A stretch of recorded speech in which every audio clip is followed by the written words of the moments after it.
What's up guys, TechHotspot here, and today we're going to take an in-depth look at the Logitech G303 Daedalus Apex gaming mouse. So I've had this mouse for about 8 months now, and since I've bought it, it's been serving me well. So as always, we're going to go through the specs first. So for the sensor, we have a PMW 3366 sensor with Delta Zero technology at a 1 millisecond response time. And keep in mind, this is an optical sensor, and Logitech claims that this is the best sensor on the market as of when this mouse was released. So for the buttons, you have 6 programmable buttons: the right and left clicker, the forward and back clickers, and then the scroll wheel and the DPI switcher. The 2 clickers have high-grade metal springs to add extra life to them, so it's rated at 20 million clicks before wear or failure. And there's nothing crazy in any of the other buttons. Other than the fact that all of these buttons are programmable, but more on that later. The DPI ranges from 100 to 12,000. 12,000 is really insane. I don't know who would use this, but it would be between that guy and that guy and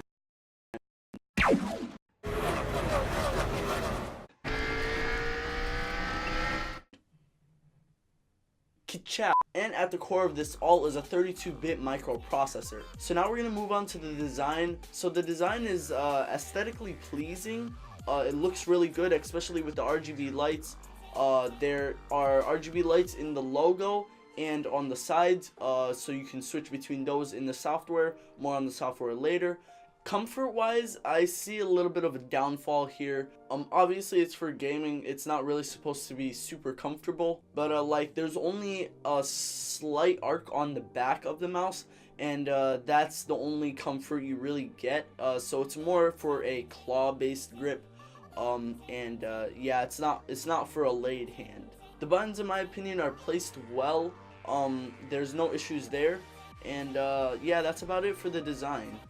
And the system requirements will be Windows Vista or higher, and a little bit over 150 megabits of storage on your computer if you want to download the optional software. So now I'm going to move you onto the PC and show you how the software looks and how to use it. Alright, so this is optional software that you can choose to download or not.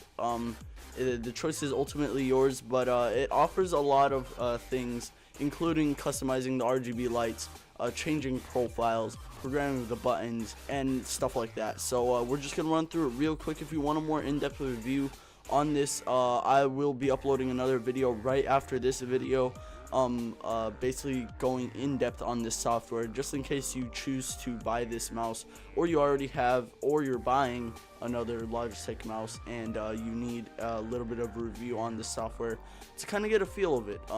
I haven't really seen a lot of people make videos on this, so I think making a separate video would be more ideal to kind of get the attention of other people that need this info. So on the first menu, basically it's gonna ask you where you want the profiles stored. We'll get to the profiles later, but basically you can store profiles on this mouse for each setting. So either you could have onboard memory, which uses profiles stored on the mouse, or it could be automatic game detection, which uses profiles stored on the computer. The next menu is where you will program the buttons, so you can go into here and program the buttons however you want to. So you go to edit command and you can go through here, program the buttons. You can program them for each and every game if you want. And if you look back over here, if I change this and I go back to it, it's a little bit different depending on which setting you pick over here. So then the next one after that is going to be the RGB lights.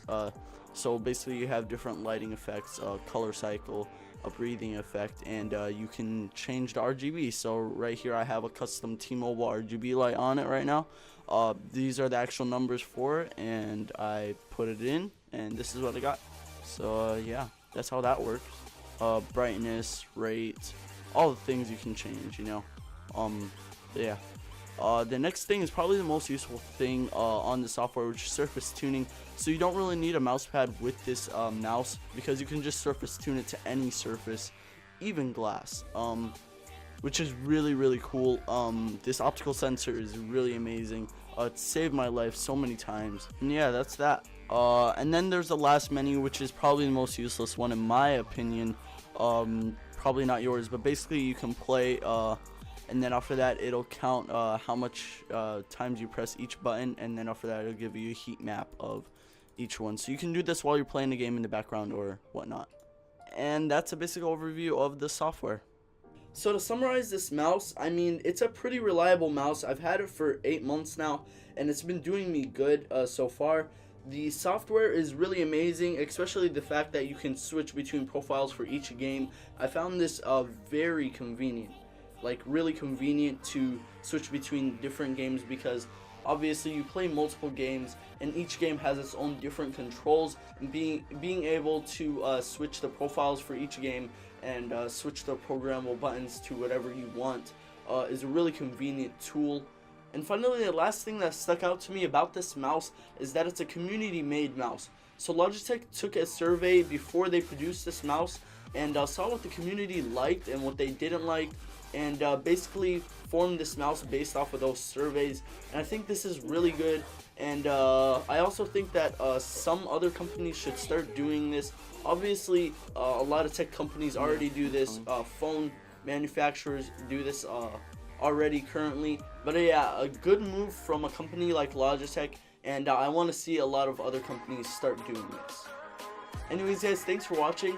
Like, subscribe down below or in the outro, and I will see you guys in the next video. Peace.